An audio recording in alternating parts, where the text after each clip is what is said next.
Welcome back, everyone, to the FloTrack podcast. FloTrackPodcast@gmail.com is the email address. Subscribe to the page.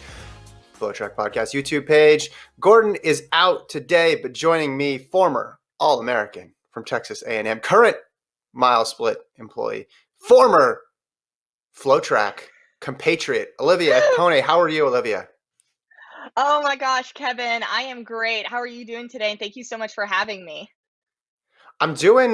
I'm doing pretty well. I'm pretty excited because, well, it's great to have you back, first of all. If people don't know, a year ago, 2 years ago, whatever, pre-pandemic, you were doing a lot of stuff with FloTrack back when we were in the office, back when everybody was sitting within the same space and we didn't think anything of it.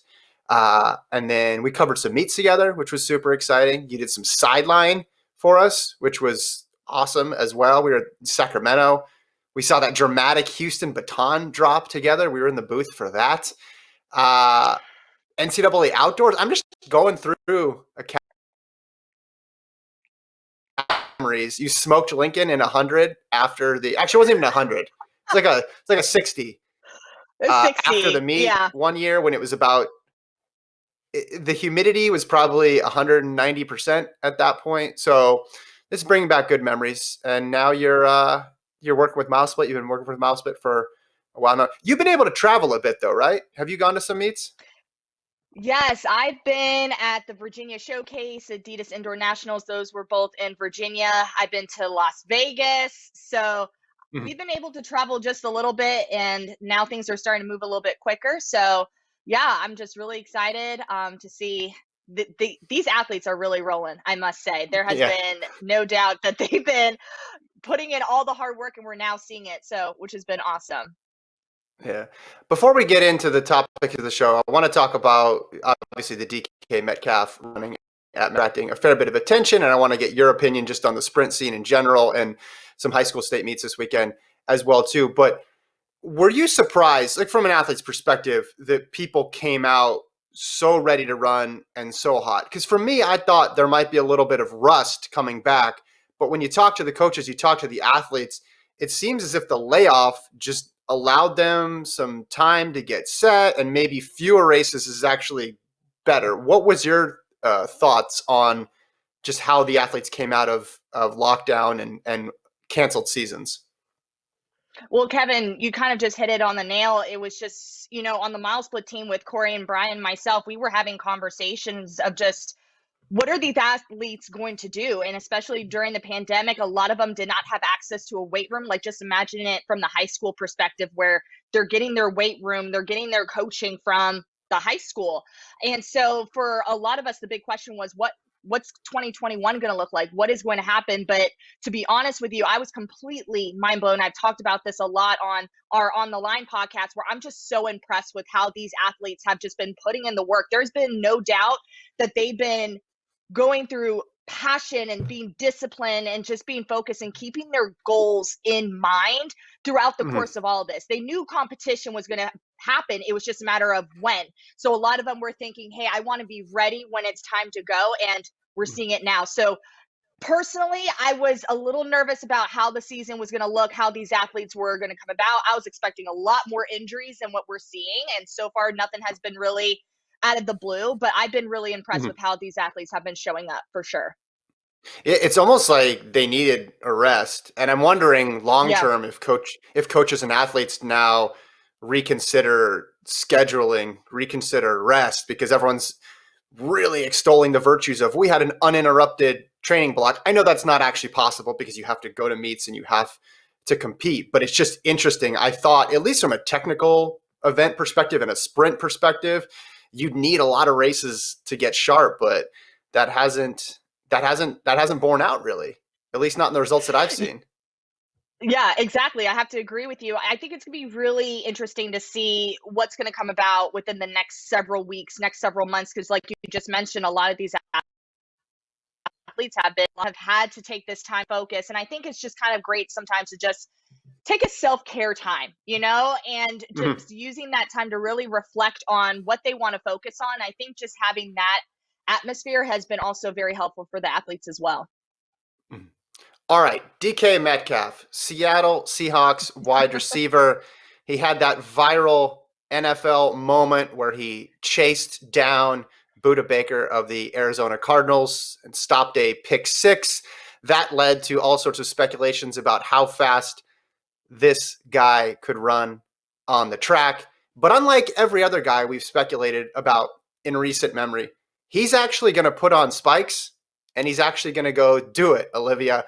What was your reaction? He's going to be running in the USATF Golden Games this Sunday at Mount Sac, lining up against a solid field. What was your first reaction when you saw that, hey, this is actually going to happen? He's actually going to do it. Well, Kevin, you probably have seen it all over social media. There have been a lot of mixed feelings about it. We've seen athletes say, okay, I'm ready. Like, let's see what's going to happen. And a lot of athletes are not too happy about it. And I'm kind of like, to be honest with you, I'm kind of in the middle. I did not expect for it to actually come to fruition. We see a lot, and just being a former athlete, like, and I can attest to a lot of athletes that probably have had this conversation with football players. They always want to say, hey, pick a day and a time and we'll race. Like, it's happened to me at Texas A&M. It's just one of those things. But I think I was actually really shocked to see that this is really going to happen.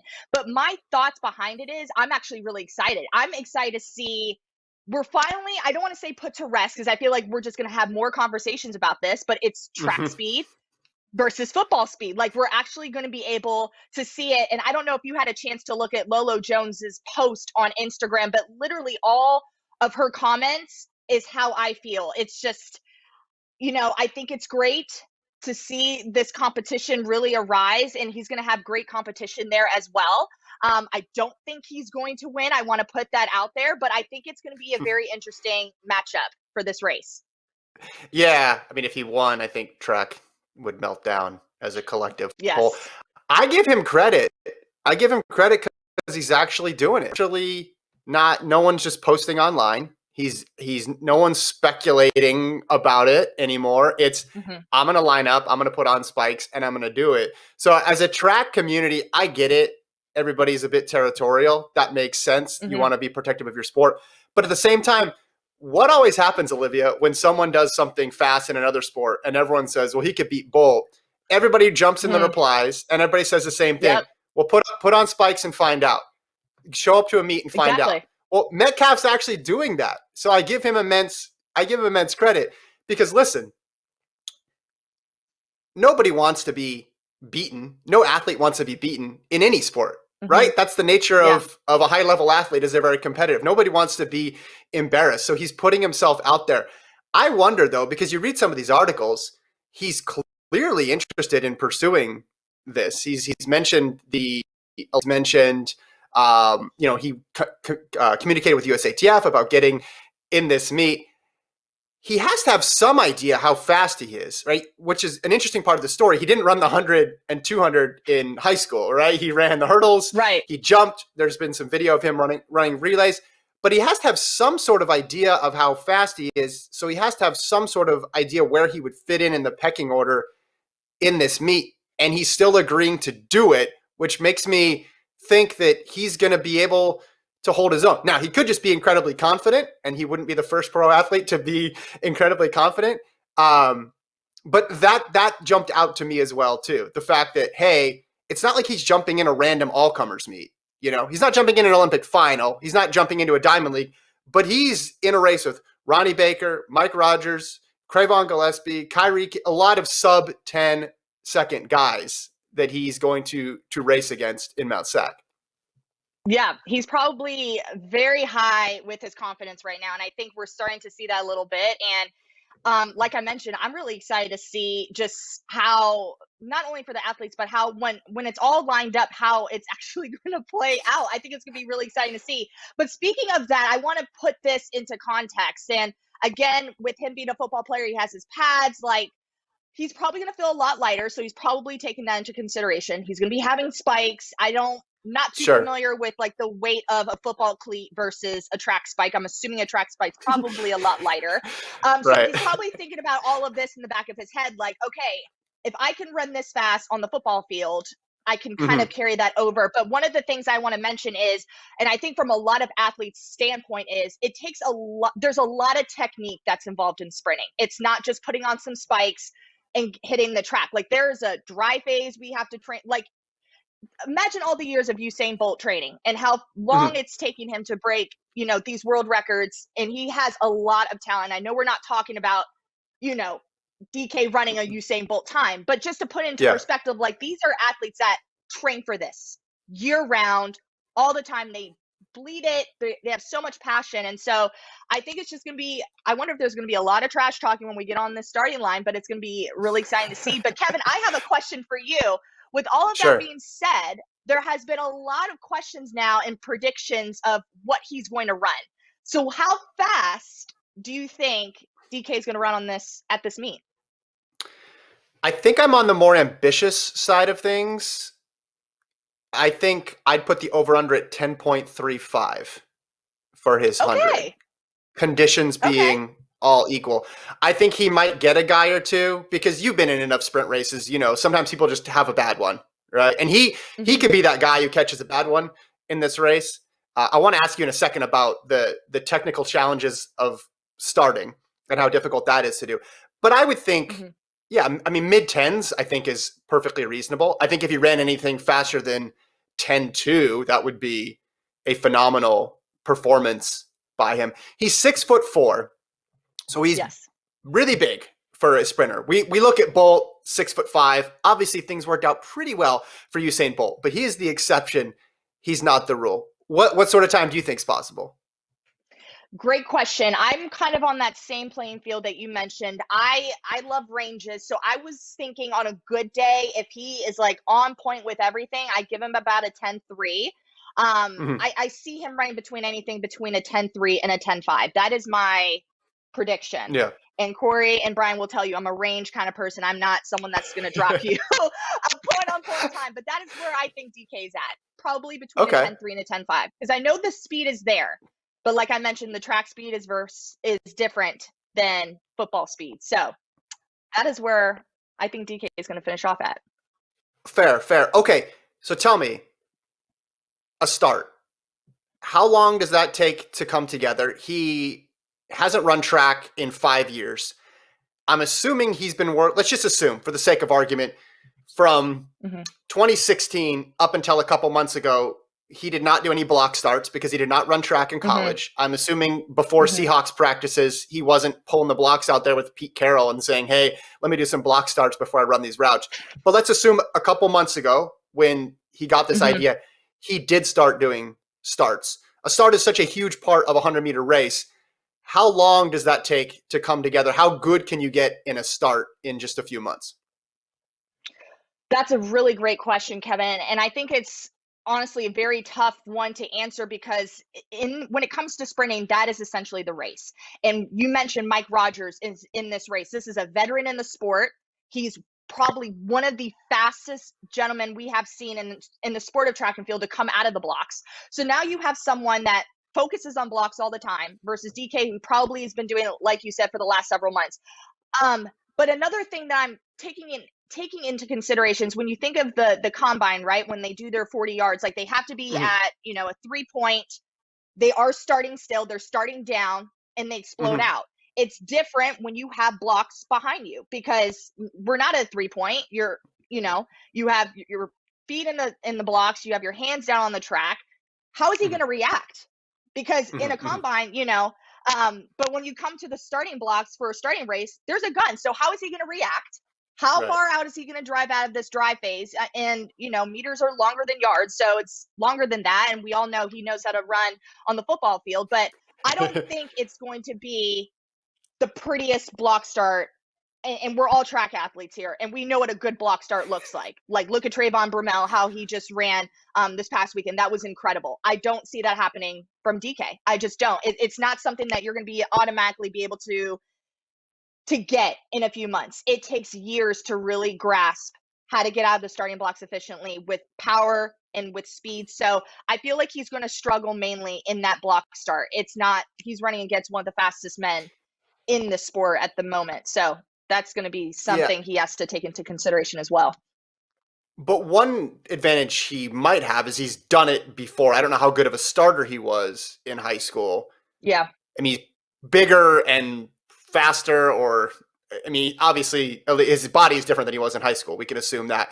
But is starting, I don't know if you ever did a start and then took 5 years off from doing a start in the blocks, but is it like riding a bike, or is it something that gets rusty if you don't do it? Well, to be honest with you, when I was racing Lincoln at the NCAAs for that 16 meter or whatever we did, I felt completely rusty. But I did notice like my body was like, oh, okay, we're that was a really funny moment. We need to bring that back. It's probably Yeah, yeah. archived somewhere, but um, like my body felt rusty, and I can't remember the last time like I sprinted coming out of blocks. And we did Mhm, something, Brian and myself, we were working on this project, and I was just coming, I was spiking up, and I was, not in mhm, blocks, but I was coming from a down start, and my body did feel like the muscle memory was there. But again, it was not as mhm. explosive as how I remember competing at Texas A&M and my post collegiate races afterwards. So yes, that might be an advantage for him. But again, we're talking about, you mentioned Ronnie Baker, Mike Mhm, Rogers, Cravon Gillespie, Kyrie King. Like these are people that have been working on block starts for months now. mhm, So it's going to just mhm. look completely different. It probably won't feel the same for DK from where it was a couple years ago to where it is now. Yeah. Yeah, this will be fun to watch. I'm very interested in him doing it. I think it's going to bring a bunch of eyeballs to the sport. I think if he does well in this, and if he's really sincere about trying to get to the trials, I mean, he'll have other opportunities to run. Even if he goes out there and runs way off the pace, it's not as if he's not going to be able to find another meet. So this is something he wants to do. He's going to have chances to do it. That's the thing about track, right? There's always a meet. There's always a meet that you can get Yeah. into and find people to compete with. So I'm excited about that. I wanted to get your thoughts just on the college and pro scene. I know you're locked into the high school side of things, and Corey and Brian are cool and all that at Milesplit. On all the people who work for Milesplit, we like them. But you started with us talking about college and talking about pros. So I just want a couple minutes on Olivia's impressions of the college and pro scene thus far. Well, I must say I've had a chance to kind of dive into a little bit of the collegiate things happening here and there. Like you mentioned, not as probably in depth as you and Gordon have, definitely with FloTrack, but one of the athletes that really has caught my mind and my eye is Abby Steiner of Kentucky. And I had a chance to talk with her earlier this season, and she's just such a focused young lady. And she tied the 200 meters the collegiate record that Gabby Thomas had. And it's just so wonderful to just see her, like how she developed and how she was an athlete that was doing soccer and track and found this passion to just focus on track. So that was an athlete that I was really impressed with. And again, I'm a Texas A&M graduate. We got to talk about a thing, Mo. I'm just so impressed. So impressed. And I know Corey and Brian are like tired of me talking about Texas A&M, but I'm like, hey, I'm giving the credit where it's due. And a thing, Yeah, Mo yeah. and Tyra Gittens have just been phenomenal at A&M. And I can go on for days talking about them. But another athlete that I was really impressed with also was Micah Williams of Oregon, the freshman that was Mhm. 0.04 off the collegiate record. And the fact that he's just had an undefeated indoor season, just looking so strong. So I feel like the sprinters have stepped up. And again, like you mentioned, like just with 2020 just being an interesting year in general, it just seems like 2021 has just been remarkable. But those are just a handful of the collegiates that have really caught my eye. And then moving on to the professional side, again, Shamir Little, 49.91 and rocks a 204 in the 800. Like I had to Yeah, message her yeah. and I was like, are you serious? Like you just went 204 the 800? Like that is just absolutely remarkable. I never thought Shamir Little, as for how many years I've known her, I've never thought she would actually be on the track for an 800. So definitely kudos for her. I mentioned Trayvon Bromell as well, just his journey and how he's just been persevering, focused despite the injuries he's been going through.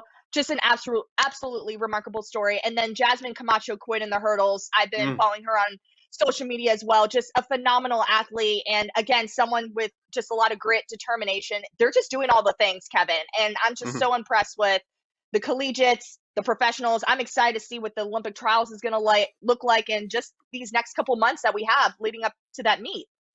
Yeah, on Little, sub 50 in a flat four. We obviously know how hard the 4-meter hurdles is in the U.S. right now.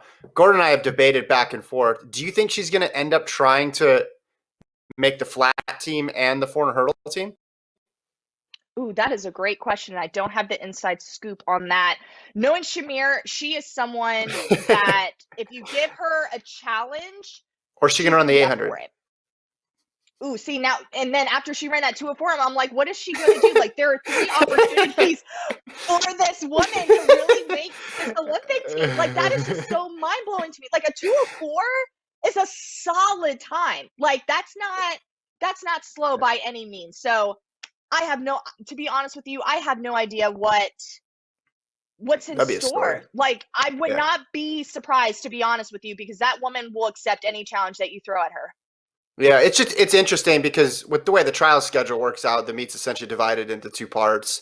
So you could do both. The 400, obviously, you run it, you get in the relay pool, so you're guaranteed a spot in the Olympics, basically as long as you make that final.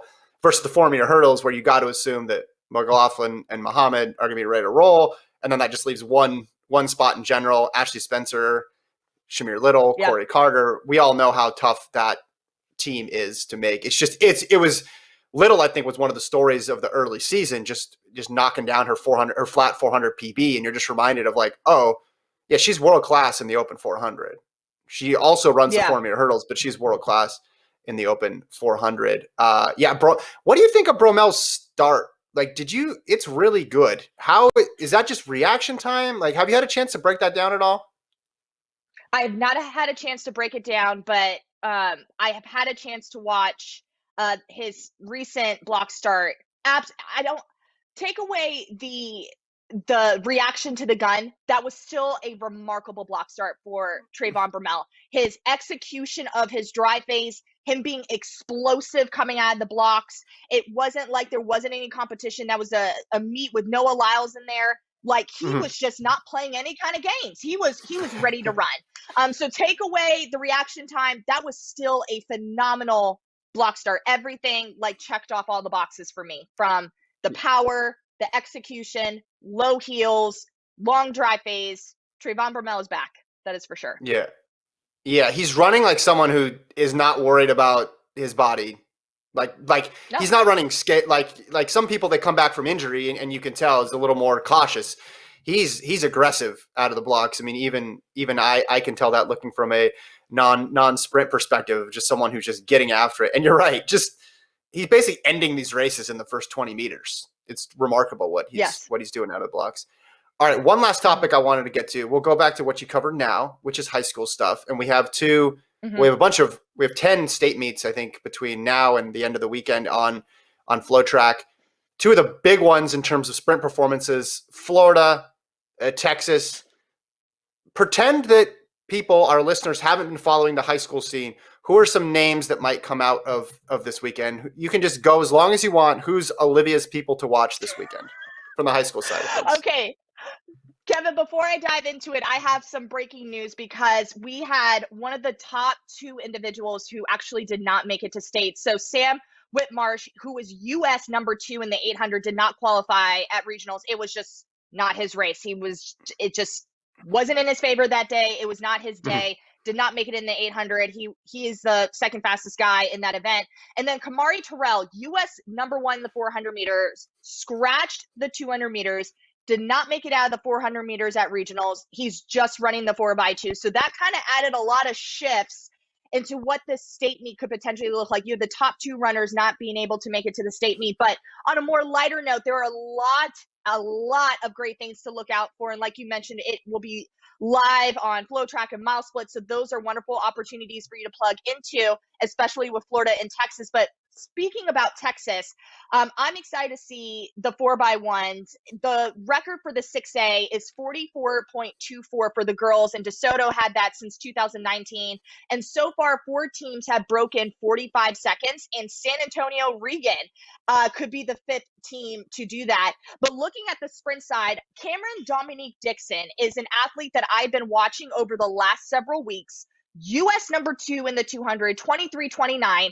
My biggest question that I asked on the Line podcast yesterday with Brian Corey is she going to be the first girl to break 22? Because Shanti Jackson, who's out in North Carolina, Brashawn Jackson, aka Batman, you know, Kevin, we've watched him compete several times. His daughter is literally shaking things up in the sprints, even in the 400 meters. She's been doing remarkable. But I want to know, is Cameron Dixon ready to step onto this track at States this weekend and be the first girl to break 22 seconds? But she's going to have competition with Jada Campos, Jasmine Montgomery as well. And then again, Kennedy Wade, who's going to be going to Texas A&M, is ranked number 2 in the U.S. in the 400 meters, 52.77. And Kevin, she's going to be looking to do the 400, 800 meter double. In that 800 meters for 6A, there are 6 girls who have run faster than 2:11. She is one of them. And in this 400 meters, the second fastest girl from 6A, Haley Tate, is going to be on her inside all the way out in lane 1. Kennedy's going to be in 7, so she's going to be running blind. So that's going to be something I'm looking out for. But one of the athletes that we've all been kind of watching in the middle distance events is Bryn Brown. I'm a huge fan of Denton Geyer, and Bryn Brown has just had a remarkable cross-country indoor season, and now she's going to be looking to win titles in both the 1600 and the 32. Kevin, she was looking for 3 individual titles, adding that 800, but she wasn't able to get out of regionals with that. She finished 4th. So that is an athlete that will be looking for that 1600, 3200. But you have Bryce McCray in the 300 meter hurdles, U.S. number 3, Bryce Foster, U.S. number 1 in the discus, Olivia Luking, ranked number 2 in the country for pole vault, cleared 14.3. There's just so, I can be going on for days. That girl's 800 meters is going to be off the wall. Like, just so many amazing things to look out for. But those are just some of the highlights that I think are really going to bring out a show this weekend at the Texas State Championship. Wow. So that was all just Texas. All that was Texas. All Texas. All that was Texas. It's going to be super exciting. I know. Isn't it insane? It's crazy. That's a lot in just one state. Anything in Florida? They're always fast in Florida. Florida. Anything in Florida? Yes. We've been talking about this on our On the Line podcast. I'm excited to see the hurdle races. I think it's just going to be remarkable. You have the top 10 in the country, Adaya Fry, Alexis Glasgow, who just ran the U.S. number 1 time in the 300-meter hurdles, and the number 1 all-time from the state of Florida. She's going to be looking for that gold medal. But for me, it's definitely the hurdles in Florida, just something to look out for. One of the questions we just asked on social media is, there's always this battle between Texas and Florida, and which state is going to be the fastest state this year. So that is something you guys can go ahead and vote for on the Milesplit Instagram. I know that's definitely on there for sure. So that is just something, just a lot of heavy in the sprints. Texas all around looks very solid. So if you guys have an opportunity to go check it out this weekend, I think it will be remarkable. People can take a break from arguing about DK Metcalf to argue about Texas versus Florida on the internet. There you go. Move from one to the other. Olivia, this was fun. We should do this again sometime. I appreciate it. That was more high school knowledge in like 90 seconds than I've had over the past 2 years. That was just loaded with info. That was awesome. I'm excited to check it out this weekend. As you mentioned, it's on Milesplit. It's on FloTrack. There's 10 meets in general from a bunch of different states, Florida and Texas included in there as well. Obviously, we'll be watching DK Metcalf this weekend. We'll have to get your breakdown of that race potentially in the coming weeks. Yeah, that'll be awesome. All right, we'll be back on Friday with Gordon. We'll do a full preview of that USATF Golden Games from Mount Sac. But Olivia, thank you so much for coming on. We appreciate your time. Thank you, Kevin. I appreciate it. All right, thanks to our producer, Alon. We'll talk to you guys next time. Thanks, Alon.